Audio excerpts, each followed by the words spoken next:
Pat said a little dabble, do you? So we're just dabbing right now, getting ready for the final reveal of our massive project that we have been working hard on all morning long, and something that you can do here as well. So don't go anywhere. You'll want to see it when we come back. Darren, congratulations on being one of the top 10 all-purpose yardage leaders in football history. Does being on this list mean more to you than other records? Yeah, being an all-around player, it means that you can help your team on all phases. Who do you think is similar to you today? One guy, Rowdy Blue. Who the heck is Rowdy Blue? You mean Cure Auto Insurance, don't you, Darren? That guy from Cure Auto Insurance just serves all-purpose, just like me. You don't have to be an all-purpose back to save on car insurance. Cure Auto Insurance. Drive well.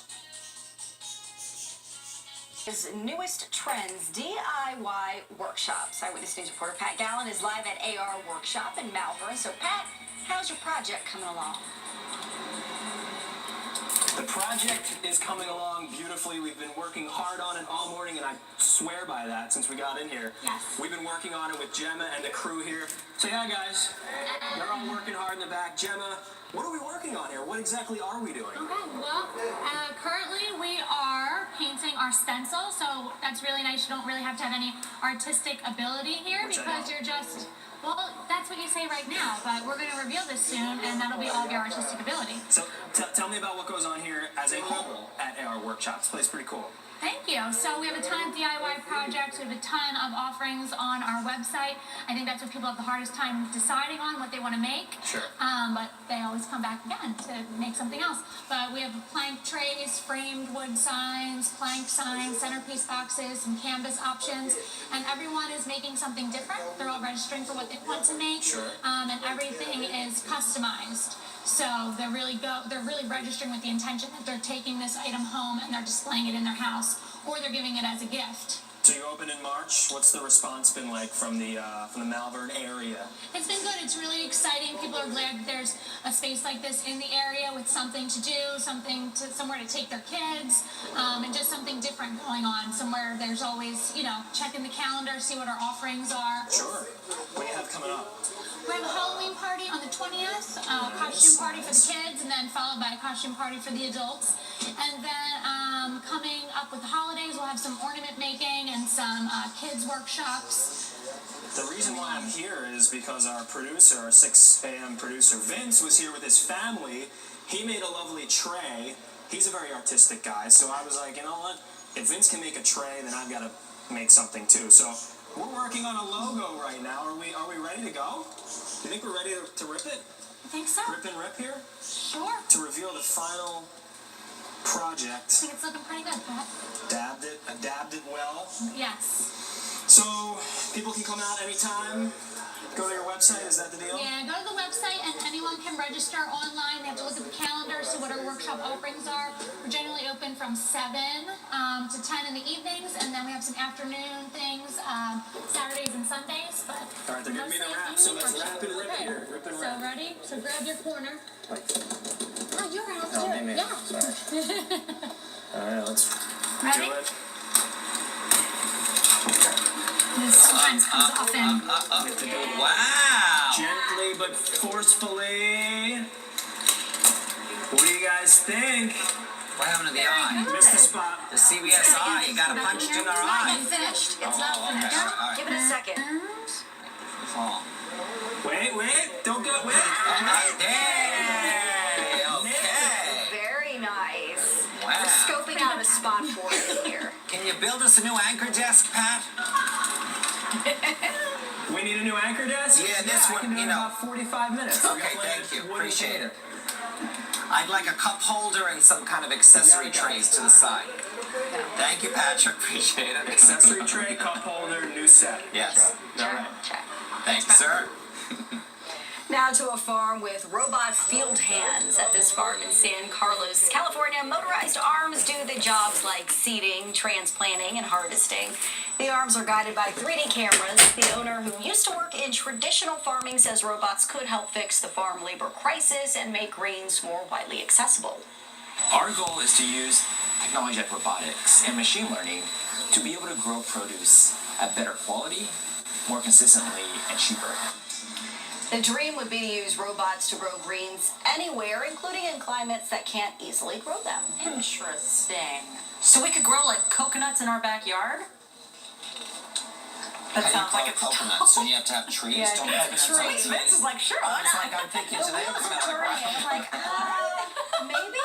Yeah, I'm pretty sure coconuts it's aren't quite possible. indigenous to our area. We have some eyewitness weather watchers with some cool air in place right now. Most of them are generally within a few degrees of 60 degrees right now, and it is a comfortable start. There are some areas though where we have some fog, but I have to say we have just a slew of gorgeous pictures that came in from the watchers this morning. I want to highlight a handful of them. Phil sent this one in. I love this, of some of the beautiful fall colors starting to come in on at least this tree at the Morris Arboretum. But you could, I mean, look at that beautiful sun just setting these colors ablaze. It hit just right. So pretty. We have a couple of other ones though of the current conditions. The fog. It's patchy, but it's out there. This is at Dolores's house out in Newark, Delaware. So definitely a noticeable problem in a couple of spots. And I know Chandler has been finding them in her cameras all morning long. And then we had this one, which I just love. Sandra, I know, a very big advocate for breast cancer awareness, and she's got her front porch all lit up in pink. Just love that. One more for you here. I mean, this might as well be a postcard. Hats off to Phil. He's such a good photographer, but this just looks like a beautiful shot from the waterworks area overlooking Boathouse Row. Just lovely. Now let's switch it back over and change gears. Take a look here. What's happening with storms?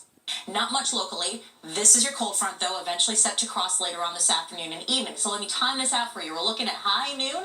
Lunch outside, guys. It looks like a great excuse for it. You won't have to worry about any wet weather until at least later this afternoon. In Berks County, this is 5 p.m., so it's only making its arrival by that point, give or take an hour or so. This is 7 p.m. over the city, so tail end of the typical evening rush is most likely when you'll have some showers and storms over the city, but then the main line still has to cross through, and there will likely be some heavy pockets of rain within all of this. However, at this point, there's no big risk for severe weather. So we'll have to keep an eye on that, but that's not the expectation just yet. Quickly checking out the weekend forecast here. It actually looks and feels like October for Friday and Saturday. Not so much for game day on Sunday, but that's perfect tailgating weather. So break out your green flip-flops and your jerseys. It looks great on Sunday. And for Columbus Day, too, the Lucky Ducks with a 3-day weekend. Chandler can also enjoy more warmth. Oh, I love it. All right, Katie. Not loving this morning commute, though. A lot of issues. The fog is starting to roll in some of our cameras. Take a look at 42 right now at Creek Road. Just an overall haze. Not the prettiest shot here, but definitely jamming that northbound direction as you make your way toward 295 and our area bridges. 73 here in Cinnaminson. Still watching some closures from an overnight overturned box truck. It brought down some wires. A very busy scene here. This is right at the split that gets you to either the Betsy Ross Bridge or continuing to DeConey Palmyra. You are seeing delays here. A few lanes there still blocked. Also a new crash on the Schuylkill westbound right near City Ave. The left lane is blocked. Jan, over to you. Chandler, thank you. A man in Wisconsin is safe after an incredible ordeal. He was swallowed up by a sinkhole right in his own yard. This happened yesterday outside of Madison. The man said he was working on his yard when the hole suddenly opened up. He tumbled down 25 feet. There was no one around. He didn't have a cell phone with him, so all he could do was scream for help.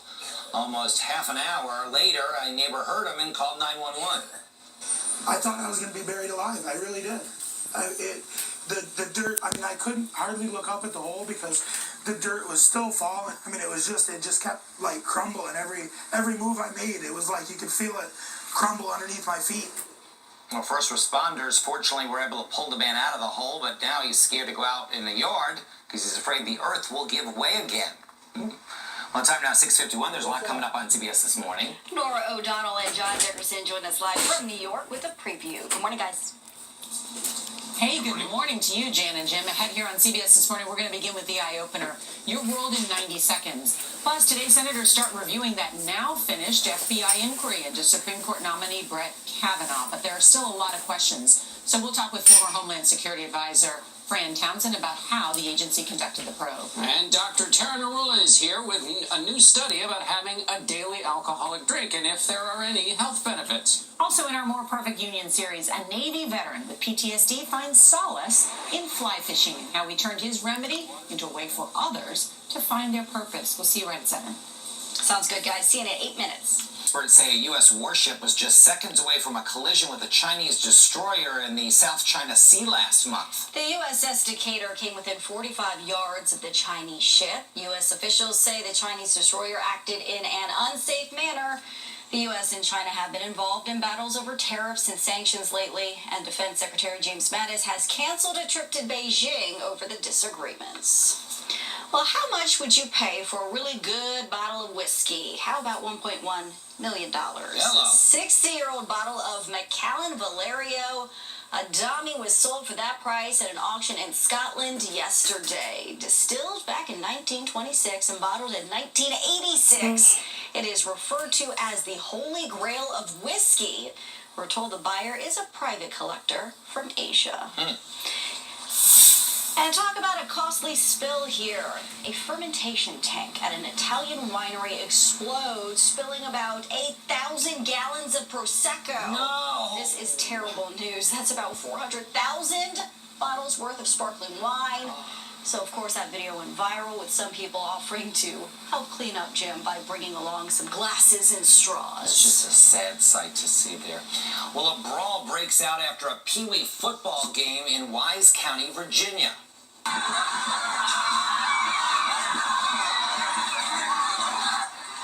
Guess you could say this is unwise. It happened during the end of the game handshake. You can see several people trying to pull the two men apart. It's unclear what was said moments before the fists went flying. We're told that no charges were filed. Not exactly a good example of the kids there. Well, an unwelcome guest crashes a morning show live shot, and that triggers a big debate on the internet. What you're seeing is actually a dog coming into our live shot. I think it's a dog. I'm not sure. Why is she so calm, though? Because I would be so sure that was a dog. So that's reporter Morgan Saxton. She was covering flooding when that animal walked around her right there. At first, she thought it was a dog, but others felt like it was a coyote or even a mountain lion. That's not a mountain lion. So what do you think? I don't know. Wouldn't coyotes It is be friendly. spooked? So there it is. There's the culprit. Wildlife officials and later its owner confirmed it is indeed a dog. I was going to say, because coyotes, I think, would be spooked if they walked into something like that. Unless they had issues. I'll just leave it at that. Everybody has issues. We'll be right back with 3 to go. Delaware State Police, Del.Dot teams, and Homeland Security. One private citizen, one officer saved the life of a choking child, another officer caught an armed suspect. Well, the Japanese house in Fairmount Park is celebrating its 60th anniversary. The traditional 17th century Japanese home was moved to the park in 1958. Next on CBS This Morning, the mystery surrounding the sudden disappearance of one of the most popular and highest paid actresses in the world. And remember to join us each and every weekday morning right here on CBS 3 starting at 4:30 a.m. And when you're not near your TV, just follow us online at CBSPhilly.com for updates throughout the day. And we want to check back in one more time with our very own Pat Gallen at AR Workshop in Malvern. Have a great day, everyone. Bye-bye. Oh, look at that one of Philly. This is good. This is awesome. Credit to Pat. That was great.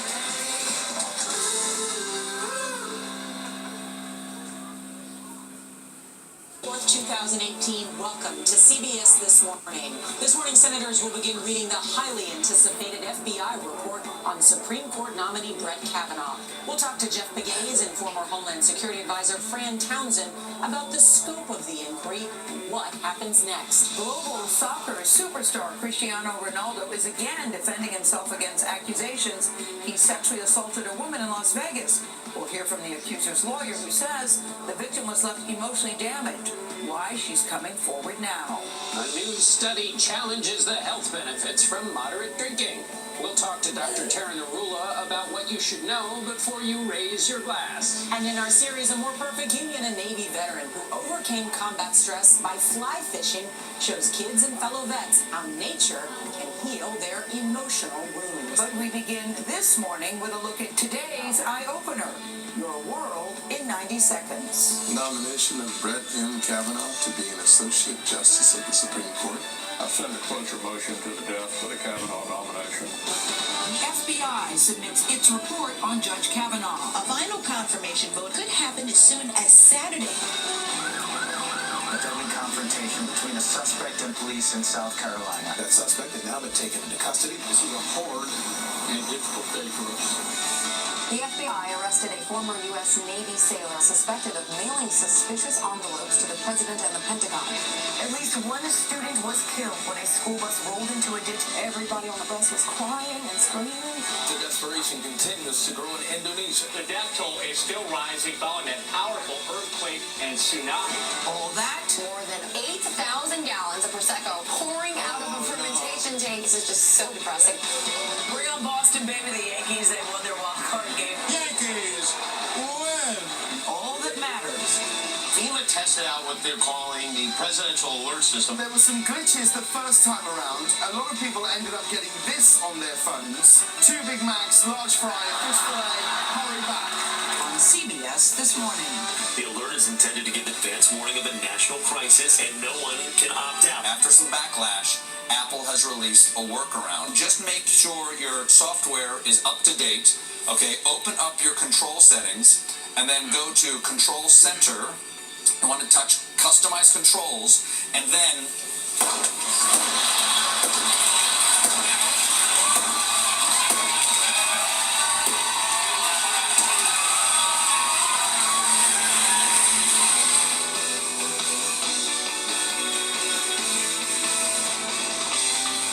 That really is the only way to free yourself from the iPhone. But you know, I actually think it's a good thing that we can all get an alert if something really goes down at the same time. Yeah. I really like it. Sure. For the Supreme Court. I will say that I urged the president back in June and early July to make a different choice before he announced this nomination. In a statement, Ford's attorneys said that any FBI probe that doesn't include an interview with Dr. Ford, quote, cannot be called an investigation, and they say they are, quote, profoundly disappointed. Republicans argue that Ford had her say when she testified here on Capitol Hill last week. Gail. Yeah, a lot of differing opinion on that particular part. Thank you very much, Nancy. The Judiciary Committee's top Democrat, that's Senator Dianne Feinstein, says not interviewing Brett Kavanaugh or Christine Blasey Ford, quote, raises serious concerns that this is not a credible investigation and begs the question, what other restrictions has the White House placed on the FBI? Jeff Pegues is outside FBI headquarters in Washington. Jeff, good morning to you. Do you think the Bureau is satisfied with its report today? Good morning. FBI officials knew that this case would put them right in the middle of a political firestorm, and that's exactly where they are 6 days after this supplemental background investigation began. This was not a criminal probe where the FBI could just follow leads wherever they may go. In this case, the White House set the parameters on who to interview and what to look into. So Dr. Ford was not interviewed, nor was Judge Kavanaugh. FBI agents relied on their public testimony from last week's hearing to track down witnesses. Ultimately, about 7 people were interviewed as the FBI tried to corroborate the allegations.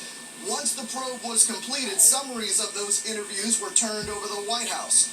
In a background inquiry like this, the FBI does not come to conclusions. That's up to the White House. And this morning, the Wall Street Journal is reporting that the White House found no support for the allegations. But we're just going to have to see what the senators think when they get that report.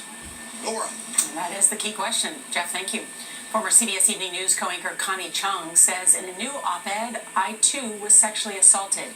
She made the statement in the Washington Post, addressing it to Christine Blasey Ford. A 72-year-old journalist describes in graphic detail the moment her family doctor, who also delivered her, molested her in his home office. It was roughly 50 years ago. Chung was a college student at the time. She read her account aloud for the Post. I don't want to tell the truth. I must tell the truth. I know that exact dates, exact years are insignificant. We remember exactly what happened to us and who did it to us. We remember the truth forever. Chung thanked Blasey Ford for revealing her story, writing, "Bravo, Christine, for telling the truth." Judge Kavanaugh denies the allegation that he sexually assaulted Dr. Ford in high school. South Carolina City is stunned after a gunman ambushed police, killing 1 and wounding 6 others. The 4 police officers from Florence, South Carolina, and 3 sheriff's deputies were shot outside a house while serving a search warrant. Police officer Terrence Caraway died in the gunfire. He had just celebrated 30 years on the force. A suspect is in custody but has not been identified. David Begnaud is near the scene in Florence, about 100 miles north of Charleston. David, John, good morning. The suspect, perched like a sniper, opened fire on 3 deputies initially, leaving them wounded in the front yard. Then 4 officers responding as backup were shot as well. There was a moment of desperation with officials who tried to figure out how do we get in to rescue these men without risking another life. This morning, the only officer who's been identified is the man who died.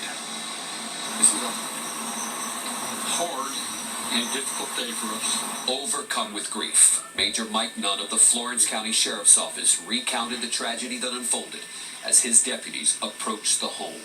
At approximately 4 p.m., suspect inside the residence opened fire on the investigators. 3 of our deputies were shot. Police officers from the city of Florence responded as backup, and 4 of them were shot. Have an officer down at this time. Suspect still firing. Use precaution. Fire was being shot all over. The way the suspect was positioned, his view of fire was several hundred yards, and the officers couldn't get to the ones that's down. Police were forced to use a bulletproof truck to rescue the wounded officers. The suspect allegedly held children hostage while barricading himself inside the home. The standoff lasted for about 2 hours, and then the suspect surrendered. Today we lost a good friend of mine. Florence Police Chief Alan Heidler was unable to fight back tears as he described the fallen police officer Terrence Caraway, who served on the force for more than 30 years. Heidler called him and the rest of the wounded officers family. Pray for these officers and their speedy recovery. Pray for the family who lost the bravest police officer that I have ever known. The CBS-affiliated Myrtle Beach, South Carolina, WBTW reports that a 20-year-old man inside the home was also shot. We don't know how he's doing this morning. And Gail, it's kind of tricky. We don't know a lot. We don't know how that man's doing. We don't know what the suspect's name is. And we do not know the conditions of the other officers who were shot. We're hoping to get some kind of update later today. Something tells me, David Begnaud, you will have those answers by the end of the day. Thank you very much. We appreciate you joining us this morning. A Navy veteran is in jail over suspicious letters sent to the president and the Pentagon. 39-year-old William Clyde Allen III was arrested in northern Utah yesterday. He is suspected of sending letters that tested positive for a substance used to make ricin, a deadly poison. Federal agents in hazmat suits searched his home for possible evidence yesterday. Plastic bottles and large boxes were removed and inspected outside. The government plans to file formal charges against Allen tomorrow. You know, when I heard this story about what happened, I said they are going to find who did this. Yes. And boy, they found them very, very quickly. Very Right. quickly. Indonesian Marines are pouring into the area devastated by an earthquake and tsunami to help with rescues. The death toll climbed overnight to more than 1,420. Indonesia still has not evacuated all of the injured 6 days after the disasters. Ben Tracy is in hard-hit Palu with the growing sense of despair. This woman named Endong has been here with her 1-year-old daughter Wuhan for 6 days. A tent is their only protection from 90-degree heat. They have had to drink water from the nearby river, which is also being used as a toilet. Do you have any idea of how long you'll be here?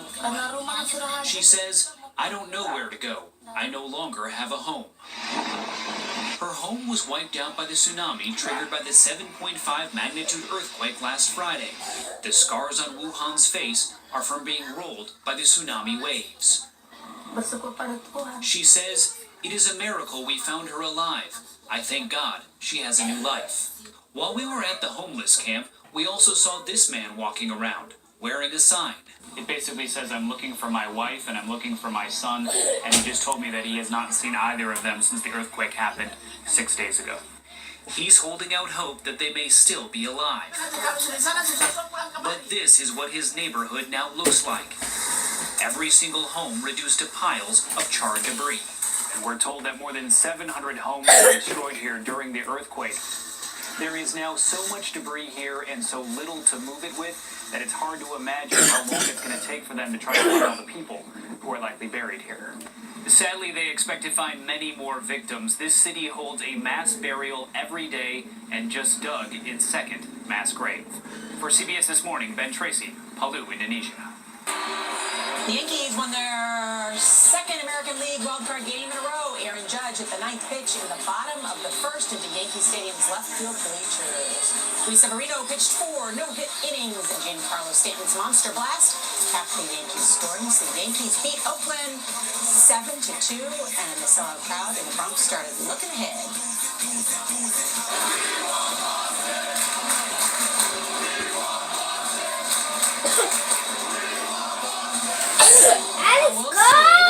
Boston and they'll park in the best of 5 American League divisional series. So what do you do, Nora? The greatest goal scorers of all time. This is the day that he has caught fire. Now, Cristiano Ronaldo is playing defense against allegations he sexually assaulted a woman in Las Vegas. She has suffered psychological injury. Catherine Mayorga first told the German publication Der Spiegel about the night she says the Portuguese soccer player raped her. The night still haunts her, according to her lawyer, Leslie Stovall. Depression, suicidal ideation, abuse of alcohol, problems in maintaining personal relationships and employment. Photos show Mayorga and Ronaldo partying at a Las Vegas hotel in 2009. In 2010, she reached an agreement with his attorneys to accept $375,000 to keep quiet about their alleged encounter. Why did she sign the settlement? It appears that Catherine felt she had to sign the settlement agreement to avoid further discussions or negotiations about the sexual assault, and that in and of itself was traumatic. Mayorga is now seeking more than $200,000 in a lawsuit, claiming she lacked the mental capacity to participate in negotiations due to the injury suffered. There are a lot of people who would look at this and say his net worth is $400 million. She just wants more money. Well, if you were to ask Catherine, are you doing this for money, she'd say no. What we're asking is that Catherine be compensated for what she's gone through. In a statement, Las Vegas police said in 2009, the victim did not provide detectives with the location of the incident or suspect description, something Mayorga's lawyer disputed in a press conference Wednesday. She identified Cristiano Ronaldo as the person who sexually assaulted her. On Twitter Wednesday, Ronaldo said his conscience was clear, writing, "I firmly deny the accusations being issued against me. Keen as I may be to clear my name, I refuse to feed the media spectacle created by people seeking to promote themselves at my expense." What's your